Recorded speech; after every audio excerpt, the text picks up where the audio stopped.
Je vous ai de nombreuses fois parlé dans mes vidéos des antinutriments. Les antinutriments, ce sont des substances qui sont produites par les plantes, notamment pour se défendre, parce que les plantes ne veulent pas être mangées. Et quand je dis plantes, je dis également les aliments que vous allez consommer, notamment vous allez voir tous les aliments végétaux. Ces substances, elles ont évidemment un effet négatif sur votre santé. Donc dans cette vidéo, je vais vous présenter notamment 3 de ces substances. Et je vais pas juste vous présenter les substances et dire arrêtez de manger ces aliments qui en contiennent. Je vais vous dire quels aliments en contiennent et surtout comment éliminer ces antinutriments de ces aliments.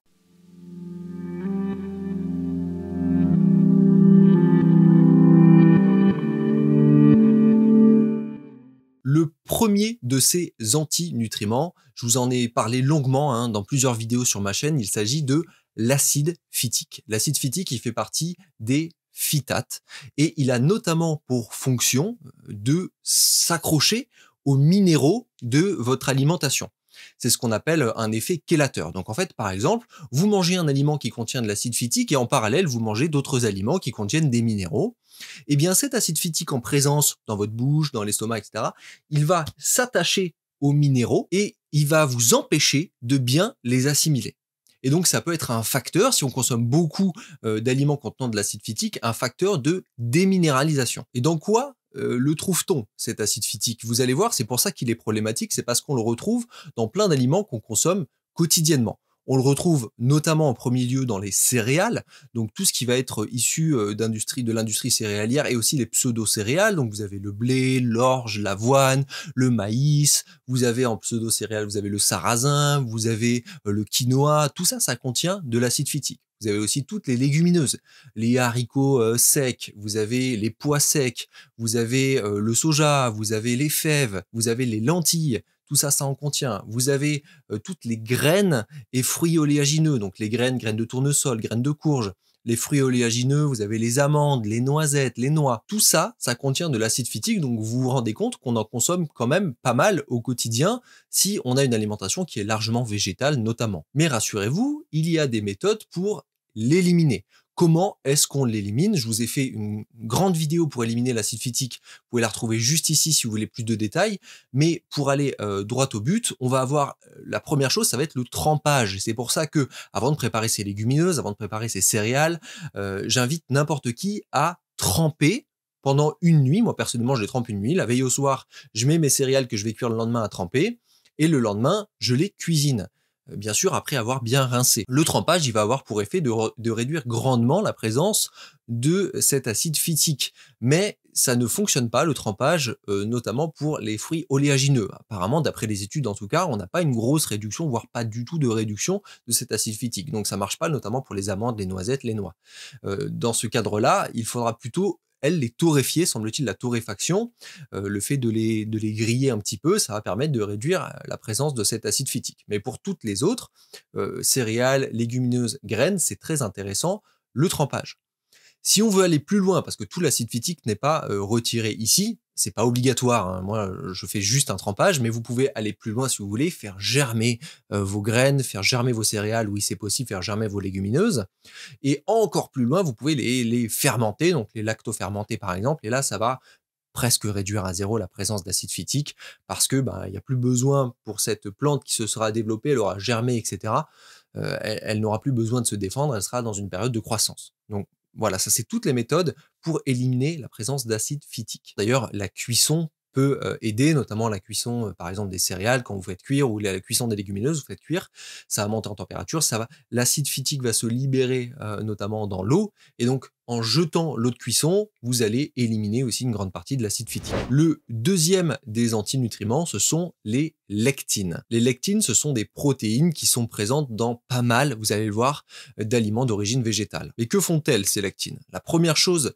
qu'elles peuvent faire, c'est notamment fragiliser l'intégrité de la barrière intestinale. Vous savez que la barrière intestinale, elle protège le milieu intérieur, elle protège votre organisme des agressions extérieures notamment, donc elle renforce votre système immunitaire. Quand on a une bonne barrière intestinale, on a un bon système immunitaire, et donc là, les lectines vont attaquer cette barrière intestinale et donc fragiliser notamment votre système immunitaire. Ça peut donc créer des inflammations à l'intérieur de l'organisme, et ça peut également favoriser des troubles digestifs. Mais elles ont aussi une action chélatrice, comme l'acide phytique. Elles vont se lier aux minéraux et vont vous empêcher de bien les assimiler, pour certaines. Mais elles vont aussi se fixer à l'intérieur de votre corps dans ce qu'on appelle, à ce qu'on appelle des glycoconjugués. Ce sont des sucres notamment qu'on va retrouver en présence dans vos articulations et vos artères. Et ça peut entraîner des douleurs articulaires et aussi des troubles de la circulation sanguine. Donc si vous avez des douleurs articulaires, si vous avez des troubles de la circulation sanguine, si vous dites mince, j'ai cette problématique-là et que vous consommez des aliments qui contiennent des lectines, on va les voir, peut-être qu'il faudrait considérer réduire un petit peu ça et voir si ça change quelque chose dans comment vous vous sentez. Dans quoi les trouve-t-on, ces lectines? Le premier groupe d'aliments, la première famille assez connue pour contenir des lectines problématiques, ce sont ceux qu'on appelle en anglais les nightshades. En français, ce sont les solanacées.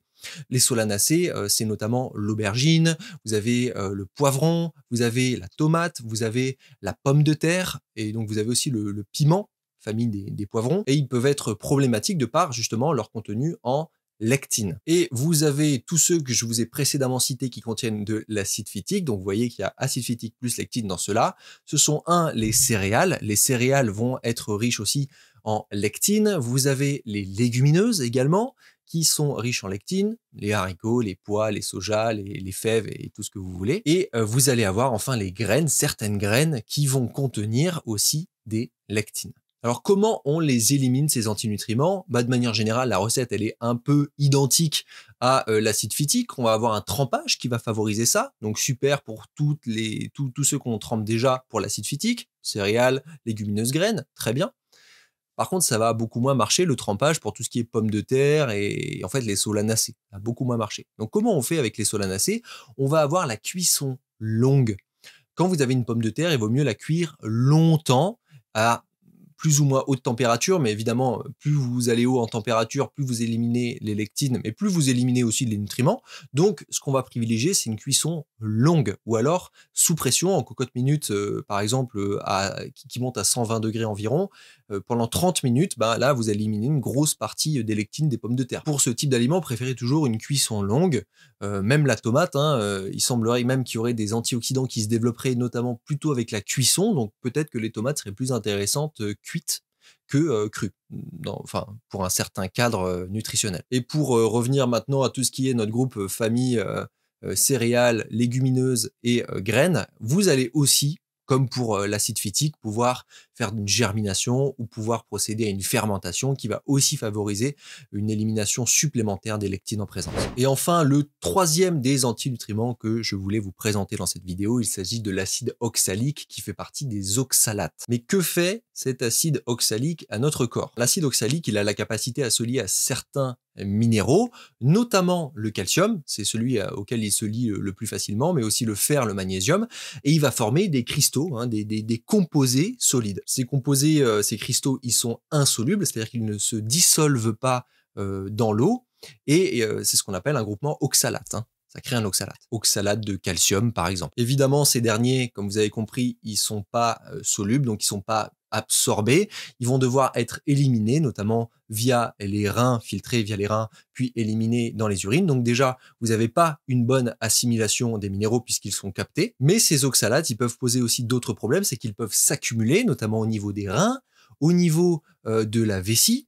Donc, vous allez avoir des calculs potentiellement rénaux ou des calculs urinaires si vous en consommez trop, des aliments qui contiennent ces oxalates-là. Vous allez avoir une accumulation et ça peut même s'accumuler au niveau des articulations et provoquer des douleurs articulaires. Donc, tout ça, c'est pareil, il faut faire attention avec ces aliments-là, mais surtout, il va falloir savoir comment les éliminer et ça, on va en parler juste après. Mais avant toute chose, dans quel aliment on trouve cet acide oxalique? L'acide oxalique, on le retrouve notamment dans les légumes verts à feuilles comme les épinards, les bettes, l'oseille ou le chou kale par exemple, dans certaines légumineuses comme les haricots rouges et le soja, mais aussi dans la rhubarbe, dans le cacao et donc dans le chocolat. Si vous consommez beaucoup de cacao, beaucoup de chocolat, vous consommez également de l'acide oxalique, dans les amandes, et vous en avez aussi dans certaines pseudo-céréales comme le sarrasin notamment. J'en profite pour vous dire que la liste des aliments à chaque fois que je vous donne, elle est non exhaustive. Il y a d'autres aliments qui en contiennent, mais ce sont les sources principales. Maintenant, comment on l'élimine, cet acide oxalique?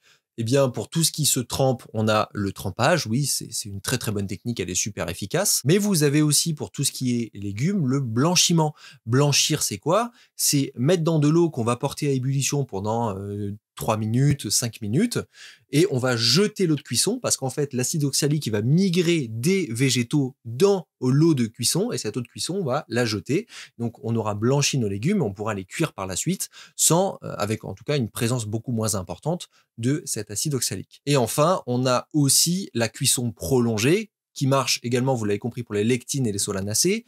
Eh bien, on va pouvoir faire la même chose pour l'acide oxalique. On va avoir une cuisson prolongée, par exemple, de ces épinards, une cuisson prolongée de ces bêtes ou de ces légumineuses pour renforcer cette élimination. Alors, j'aimerais terminer cette vidéo pour vous dire que tout n'est jamais tout noir ou tout blanc.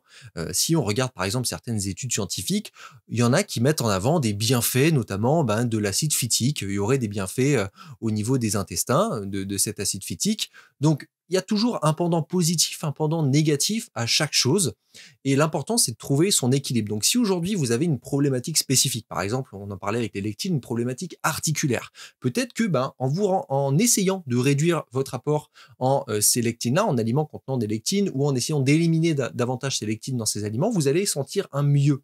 Eh bien, c'est tout ce qui compte. C'est qu'on va chercher à avoir un mieux par rapport à son état actuel. Si aujourd'hui, vous n'êtes absolument pas gêné parce que votre alimentation est suffisamment diversifiée, suffisamment qualitative ou je ne sais quoi, pour ne pas être gêné par cette problématique, excellent. Continuez comme ça. Mais juste, voilà, c'était plus un modèle éducatif. Maintenant, vous savez qu'il y a ces éléments dans ces aliments et c'est toujours intéressant de le savoir. En tout cas, je trouve que c'est intéressant. Et si jamais un jour, vous avez une pathologie ou une problématique de santé qui se développe, vous saurez qu'il y a peut-être cette idée qui peut germer dans votre esprit et vous dire « Ah oui, il y a peut-être un lien avec ce que je consomme ». Voilà la Feel Good Family, j'espère que cette vidéo vous aura plu. Si c'est le cas, faites-moi tous vos retours dans les commentaires. Dites-moi si vous saviez ça, si vous connaissiez certains de ces antinutriments et surtout si vous aviez ces pratiques d'élimination qui sont des pratiques d'ailleurs assez anciennes, hein, mais qu'on a pour la plupart oubliées. Dites-moi tout ça dans les commentaires, c'est toujours un plaisir de vous lire. Moi d'ici là, je vous dis à la prochaine et surtout, prenez soin de vous.